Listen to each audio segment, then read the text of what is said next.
On our newscast tonight, as President Park Geun-hye prepares to embark on a 9-day trip to India and Switzerland, her objective is made clear, promoting her vision for a creative economy and securing greater foreign investment.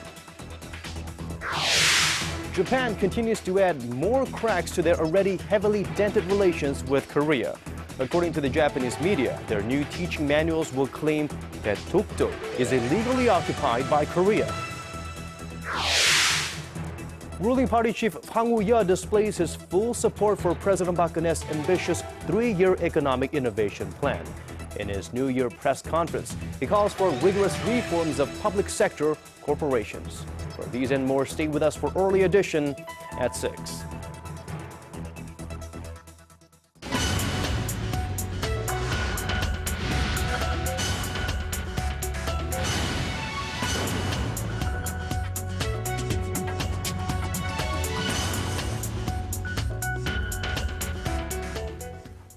It is 4 a.m. in Washington, 11 in Cairo, and 6 on a Tuesday evening here in Seoul. Welcome to Early Edition at 6. I'm Moon Gon-young. And I'm Daniel Che. Thank you for joining us. We start the evening with the latest development from the recent railway strike. Right, just half an hour ago, committee members of KORAIL's labor union just turned themselves into police over charges stemming from last month's rail strike. Following a standoff that lasted for several hours at the headquarters of the Korean Confederation of Trade Unions on Tuesday, 11 union committee members made their way to Seoul's Yongsan police station for questioning. The unionists had been holed up in the building for over a month. Now, KORAIL union leader Kim Myung-hwan said in a press conference earlier in the day that key union leaders would take responsibility for all the problems the strike had caused. Last month's 22-day walkout was the longest rail strike in Korean history, with union members protesting against what they said was a government plan to privatize the rail industry. The police announced Tuesday that they will handle the case according to the law. Meanwhile, just days after threatening to go on strike over a government plan to deregulate medical services in the country, the Korean Medical Association has laid the foundation for negotiations with the government. The association on Tuesday nominated the president of the Seoul Medical Association to head the talks and narrowed down their list of topics up for discussion to 4. Now, government plans to allow for telemedicine services, which would enable doctors to give consultations via smartphone or the internet, and a deregulation of medical services, which doctors say will lead to privatization, are the association's 2 main points of contention. They plan to go on strike starting March 3rd if their demands aren't met. Now, shifting our focus, ahead of her first overseas trip this year, President Park Geun-hye sat down for rare interviews with 2 foreign media outlets where she reiterated that any North Korean provocation will be met with a very firm response. She also made another case for reunifying the 2 Koreas. Arirang News Han Da-eun has this report. President Park Geun-hye voiced concerns over the volatile situation in Northeast Asia during an hour-long interview with CNN on Monday, pointing out that North Korea has become even more unpredictable after the arrest and execution of Kim Jong-un's uncle Jang Song-taek. She said she puts the utmost importance on national security and safeguarding the South Korean people. With regards to the political implications of the purge, the president stated that no one knows for sure at this stage whether it reflects Kim Jong-un's strengthened power or his vulnerability. But she said one thing is very clear, that any North Korean provocation would be met with a very firm response, saying that further provocations have been predicted by experts at home and abroad in the coming months. President Park stressed the need to prepare for every eventuality. When asked about Japanese Prime Minister Shinzo Abe's visit to the controversial Yasukuni War Shrine, the president said she hopes to form future-oriented relations with Tokyo based on a correct understanding of history.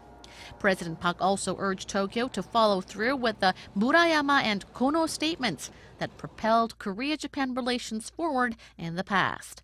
The 2 statements contain official apologies for Japan's colonization and wartime atrocities. Meanwhile, in a separate interview with Bloomberg News, President Park emphasized that reunifying the two Koreas is vital for regional security and stated that she will work toward building a global consensus on the matter. 한다은, Arirang News. And President Park Geun-hye is set to rack up some serious air miles as she embarks on a 9-day trip to India and Switzerland tomorrow, that is Wednesday. Arirang News Presidential Office correspondent Oh Jin-ju will be traveling with the president, and she tells us what she aims to accomplish during President Park's state visits to the two countries. President Park will focus on promoting her vision for a creative economy and securing greater foreign investment in Korea during her trip to India and Switzerland. In India, President Park will hold bilateral talks with Prime Minister Manmohan Singh and discuss ways to further develop the two countries' cooperation in various fields, ranging from economic affairs to science and information communications technology. India is the world's second-largest market with a population of 1.2 billion and is currently moving ahead with a 5-year economic development plan that runs through 2017. The Presidential Office of Chowada says there is great potential in many areas for cooperation between Korea and India will be a key partner in helping Korea realize a creative economy, one of the Park administration's major goals. India is globally competitive in high-tech industries such as IT and aerospace. Korea will sign MOUs with India in the fields of science, information and communications technology and aerospace during the president's visit to strengthen cooperation, especially in sectors related to the creative economy. The president will also seek ways to upgrade the Korea-India Comprehensive Economic Partnership Agreement, which took effect in 2010, and urge the Indian government to support Korean companies, including POSCO, which has been working on a project in the Indian state of Odisha for 8 years now. President Park will be the first Korean leader to make a state visit to Switzerland. There she will hold a bilateral summit with President of the Swiss Confederation, Didier Burkhalter, and visit economic sites to benchmark Switzerland's vocational training system and its economic system, which is centered around small and mid-sized firms, all of which could be linked to her vision for a creative economy. The president will wrap up her trip at the World Economic Forum in Davos, where she will meet with the CEOs of global companies such as Cisco and Siemens and urge foreign businesses to invest in Korea. Oh Jin-ju, Arirang News. In yet another move that promises to push Korea and Japan even further apart diplomatically, Japan has officially confirmed plans to revise teaching guidelines to beef up its claims over Korea's Dokdo Island. Seoul's Foreign Ministry response, predictably. Our Hwang Sung-hee has the details.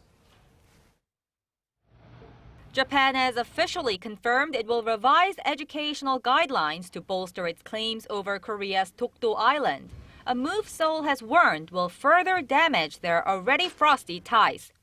During a press conference on Tuesday, Japanese Education Minister Hakubun Shimomura said Tokyo will revise its teaching manuals for middle and high schools, since it's important for students to have a correct sense of Japanese territory. The minister did not elaborate on the details of the revision, but according to Japanese media, the new teaching guidelines will claim that Dokdo is illegally occupied by Korea. These manuals are often used as reference materials to certify textbooks, which means more Japanese textbooks could state incorrect territorial facts down the road. Seoul's foreign ministry slammed the move, saying Japan must drop its unjustified claims at once. Japan must immediately withdraw these unjustified claims. Let me reiterate that doing this would lay the path for friendlier ties between Korea and Japan. Dokdo has long been a thorn in Seoul-Tokyo relations, with Japan continuously laying claim to the islets in school textbooks and government reports. In its latest effort to counter Japan's territorial claims over Dokdo, the Korean government released an online video clip on New Year's Day promoting its sovereignty and said that this clip will soon be available in English and also in Japanese. Hwang Sung-hee, Arirang News. The chairman of Korea's ruling Saenuri Party has thrown his full support behind President Park Geun-hye's ambitious 3-year economic innovation plan. He also vowed to improve the efficiency of parliamentary politics in his New Year's press conference Tuesday. Our Kim Myung-hwan reports. Ruling party chief Hwang Woo-yeol called for a rigorous reform of public sector corporations in his New Year's press conference Tuesday, saying many of them are poorly managed and weighed down with debt. My party will set up a committee for economic reform, which will have 2 subcommittees, each tasked with reforming public corporations and regulations. He also pledged to boost domestic demand and foster the service sector. Regarding healthcare policy, Hwang said the party wants to enable hospitals to form for-profit subsidiaries. He denied that doing so would privatize the health sector.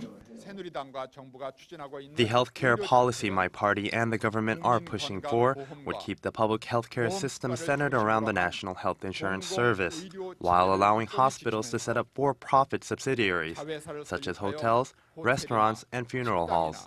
This will allow hospitals to increase their profits and improve management. Again, this is not a privatization of medical services, nor does it have anything to do with a spike in medical fees. In line with President Park's emphasis on reunification, Hwang said his party will start laying the groundwork for reunification, including the passage of a North Korea human rights bill. The existing North Korea human rights bill, first introduced by the Saenuri Party in 2005, stipulates that the South Korean government make rigorous efforts to protect the human rights of the North Korean people, currently a population of roughly 24 million. But the bill has been stuck in Parliament for years due to bipartisan differences over the content. The Democratic Party chief said on Monday that his party will soon draft a bill aimed at improving the human rights and livelihoods of North Koreans. The ruling party chief stressed that his party's #1 priority is to reduce social conflict and achieve national unity, saying that those things are key for achieving reunification and bringing the country a per capita income of $40,000. He also pledged to normalize parliamentary politics and strengthen relations with the opposition party. Kim Myung-hwan, Arirang News.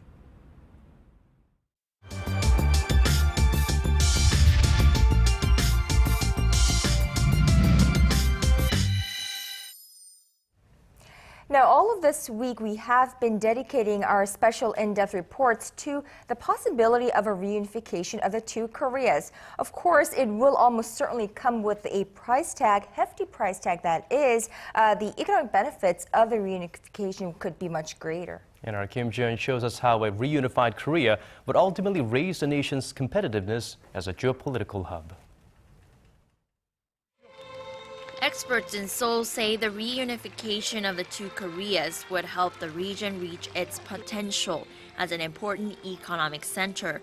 The Korea Research Institute for Human Settlements says the roads and railways connecting North and South Korea could lead to a reduction in the cost and time required to deliver goods, bringing about a new era for the distribution and transport of goods and services. The institute envisions railways and roads being constructed on 2 axial lines, one along the west coast that includes stops in the North Korean cities of Kaesong, Pyongyang, and Siniju, and the other stretching through the eastern part of the peninsula through Mount Kumgang, Wonsan, Hamhung, and Najin. If the Gyeonggi Railway line that used to run from Seoul to Pyongyang and all the way through Siniju were reopened, it could also connect with the Trans-China Railway to Beijing. And from Beijing, the railroad could join up with the Trans-Mongolian Railway through Ulaanbaatar and by extension the Trans-Siberian Line. This is why some call this transcontinent connection the next Silk Road, as it would connect Northeast Asia to Europe. It is estimated to take a total of 4 hours to get to Beijing from Seoul by train. Alexander Medvedev, Director General of Gazprom, one of the largest oil and gas supplier based in Russia, said his company would like to provide energy to the Korean peninsula and provide investment to kick things off. In an exclusive interview with the Chosun Daily, Medvedev said building the pipelines on land would lower maintenance costs and capital compared to transporting liquefied natural gas by sea. But Medvedev says there are plenty of potential pitfalls to account for. He cited a lack of a systematic record-keeping of transactions as one, and the absence of a qualified administrator to look over disputes that may arise from engaging in such business activities. Kim Ji-yeon, Arirang News. Now, the possibility of a reunification of the two Koreas has been a topic of interest in recent days, especially with President Park Geun-hye recently calling reunification jackpot. Of course, that is under the premise that reunification is done in a smooth and gradual manner. But there are so many different scenarios under which that can be done. And for a more in-depth look at the various possibilities, we're now joined live in the studio by Dr. Bong Young-sik, Senior Research Fellow at the Asan Institute for Policy Studies. Dr. Bong, welcome to the program. Good evening. Pleased to be here. Now, first, I'd like to ask you about your immediate thoughts upon hearing President Park's jackpot comments. I was like, wow. I think it was a very smart, effective move by President Park Geun-hye to come closer to the general public, kind of attempt to break out of the false image of her as ice queen, alienated from the public by using this marketplace jargon. And second, she succeeded in turning the existing discourse on unification on its head that has been largely made in the negative terms. According to the recent opinion survey conducted by the Asan Institute for Policy Studies, over 70% of Korean people said that their personal well-being will be negatively affected by unification, especially amongst the Koreans in the 20s and 30s. That anxiety was extremely astute. So it was a very nice, effective political gesture by the leader to appease that concern. All right, let's try going over the possible scenarios under which the two Koreas could come together once again. Now, first, the possibility of South Korea absorbing the North, of course, that being under the political ideology of democracy. Now, if that were to happen, how would it be done? First of all, I'd like to emphasize that South Korea has never been interested in unification by absorption since the day of the Kim Dae-jung administration, as well articulated in his speech in May 2000 in Berlin, that South Korea would never pursue unification by absorption. It is only interested in maintaining peaceful coexistence with the North, then gradually move together with the North toward the peaceful unification. Second, no unification should be attempted by force either. So there is a very solid consensus on both sides of the DMZ that the only unification that will be welcomed by everyone on the peninsula should be peaceful unification by consensus. Now, having said that, I'd like to point out that the South Korean government's position with regard to basic principles of unification is long-standing and consistent. As articulated in the joint statement during Madam President Park Geun-hye's visit to Washington, D.C. last year, that there are three principles. One, politically, it should be a liberal democracy, as you said. Economically, it should be based upon the principle of market capitalism. Third and last point is that unification should be, in terms of national security, based upon the principle of nuclear-free Korean peninsula. All right. Well, definitely. So basically, it's a combination of a reunification under the ideology of democracy, but being a peaceful, mutual, I suppose, reunification under consensus. Now, however, if it were to be done the democratic way, what would be some of the impacts that South and North Korea would feel, both economically and socially? Assessing the socio-economic impact of potential unification to South Korea is very difficult and challenging. On the positive side, according to the recent report by KINU, Korean Institute of National Unification, the benefit of unification would be 2 times bigger than the cost of unification for the next 20 years. So there's a positive outlook with regard to economic side of unification. But socially, I think it's a very challenging political project. Unification is not something that can be only assessed in terms of economic benefits and cost. It's a political project. Like President Obama's speech, that it is about creating more perfect union. If you look back the history of South Korea's industrialization and democratization, getting the political community right, going over the existing culture of hatred and division, regional and otherwise, has been extremely challenging to South Korea. I think the process of unification between the two Koreas should be also coping with all these political and social problems. Right, there will be a lot of residual effects that we'll need to deal and conquer later on. But let's look at the possibility of a mutual consent reunification. On a scale of 1 to 10, how likely is that? Is the possibility of a peaceful coexistence through confidence building measure, in your opinion? In the scale of 0 to 10, I would say 5 in terms of the getting economic benefits of unification, because the reality is rather harsh.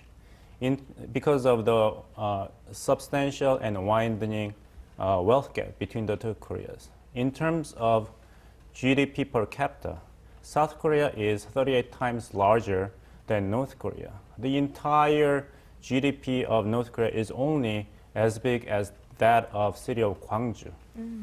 In terms of overall GDP, South Korea is 19 times bigger than North Korea. So how to narrow this existing wealth gap, in my personal opinion, will be a great challenge. Great sacrifices on the part of some South Korean residents also possibly involved. So is it possible the mutual consent reunification might not be the most desirable scenario? I would say that it's the most desirable scenario, but how feasible it might be, it's another question. Now, are there any specific projects that would actually lead to economic benefits, of course, for, I suppose, jackpot, if you will, after reunification? I think, for instance, there was one survey that said that if we were to invest $4 billion in North Korea's tour facilities, then it would create $40 billion per year of profit. Well, investment of $4 billion for the return of $40 billion, then there would be a story as good as the story of Google stock, right? There is a reason to believe that that kind of synergy effect can be made possible. And North Korea has been really persistent in persuading South Korean government exactly that. That is why North Korea has been so obsessed with the resumption of Mantim-Gungang tour site, because North Korea wants to combine the Masikryong ski resort that has been recently completed, and the Mountain Kumgang resort, and the Pyeongchang site, which is the site of the 2018 Winter Olympic Games. Then that kind of economic synergy effect can be made possible. But the unfortunate and regrettable reality is that if North Korea makes a genuine commitment to meaningful cooperation, reconciliation with the South, all these economic cooperation projects can be made possible even in the absence of actual peaceful unification. So it is up to North Korea. So it is up to North Korea. It will be nice to have a mediator who could help kind of coordinate a very fruitful marriage between North and South Korea, regardless of reunification. And of course, that will come naturally. Right, but I wouldn't trust Dennis Rodman to play there. Of course not. Well, Dr. Bong Young-sik, Senior Research Fellow at the Asan Institute for Policy Studies, thank you so much for coming in and sharing your insights with us today. Thank you.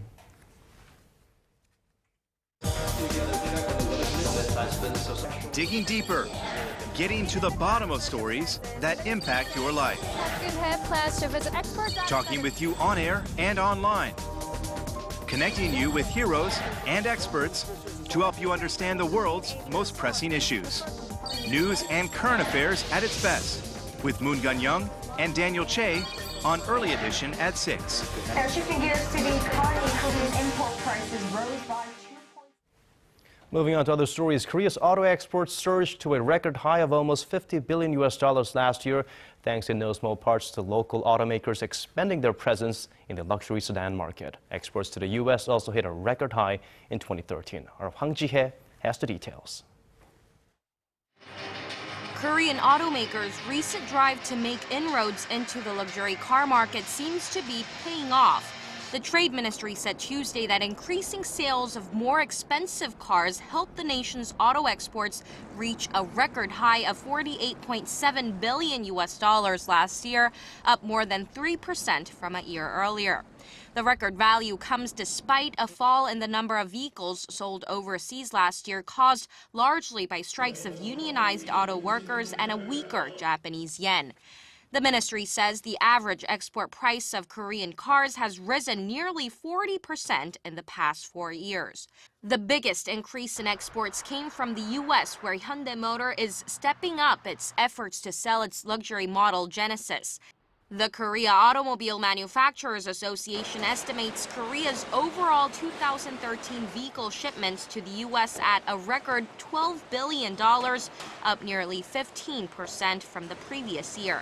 Hyundai, the world's fifth largest automaker, plans to introduce new luxury models in the U.S. this year when it aims to increase its market share there to 4.7% from 4.6% in 2013, reversing a recent trend of a fall in its presence.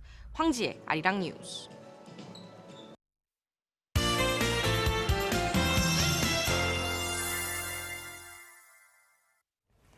Time now to get a check on the weather conditions. For that, let's go over to our Kim Bo-kyung at the Weather Center. Bo-kyung, it's been another frigid and a very dry day here in Korea. That's right, Kan-young. In fact, dry weather and cold wave alerts have been extended throughout the country. But we can look forward to temperatures rising tomorrow afternoon from what I hear, right? That's right, Daniel. The good news is that things will begin to ease up starting tomorrow afternoon, and it looks like things will stay that way throughout the week. But as for now, the Gangwon-do and Gyeongsang-buk-do provinces are under a cold wave and dry weather alert. So if you're in those regions, please be careful not to start any fires. Taking a look at tomorrow's readings, Seoul reaches 3 degrees, meanwhile Daegu and Gwangju hit 5. Moving on to other regions, Jeju. This morning low reaches 2 degrees before hitting 6 in the afternoon. Meanwhile, Mount Kumgang tops out at -6. Well, that's all for now, and back to you guys. Thank you for that, Bo-kyung. And that brings us to the end of our newscast. Thank you for watching. This is Daniel Cha. And I'm Moon Gun-young. Thank you, as always, for being here with us. Have a wonderful rest of the evening, and we'll see you right back here, same time tomorrow. Good night.